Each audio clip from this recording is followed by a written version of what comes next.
New at 6, some new details in a weekend homicide in Haskell. 27-year-old Alyssa Rene Edlund was shot and killed Saturday. The OSBI is now investigating the case. 2 News Oklahoma reporter Vincent Hill is in Haskell, where he talked with neighbors who heard the gunfire.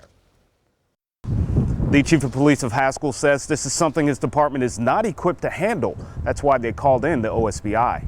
It's not what we typically deal with here. Our second known homicide. A shooting in broad daylight that left one woman dead Saturday evening. Saturday at about 4 o'clock, officers got a call of shots fired in the vicinity of Elm and Seneca. Chief Michael Keene says Haskell police responded within minutes. Found a vehicle parked in the middle of the roadway.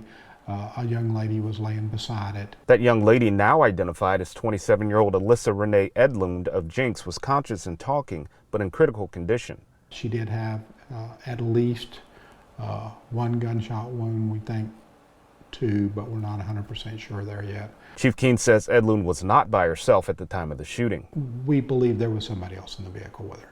Although Chief Keene cannot provide that person's name, he says they have been interviewed, as well as people in the neighborhood. We've had multiple witnesses that we've interviewed, and several have reported that they heard shots and several shots. Sylvester Hollis lives in the area and was startled by what he heard. I was in the house and I heard some boom, boom, boom, boom. I come outside. Hollis says he heard at least 8 shots. He's lived in the area for more than 50 years and was stunned at what happened. You never know what happened so close to home. Chief Keene says it's too early to tell if the shooting was random, but has this message for the citizens of Haskell. It is not as dire as it appears to be, but you should always be vigilant and watch what's going on around you. Chief Keene said 10 people have been interviewed so far. He also said 2 different caliber shell casings were found at the scene, suggesting possibly 2 guns. Now, it's not clear right now if any shots happened inside that car or if all the shots were from outside. If you have any information about this homicide, contact Haskell Police. In Haskell, Vincent Hill, 2 News Oklahoma.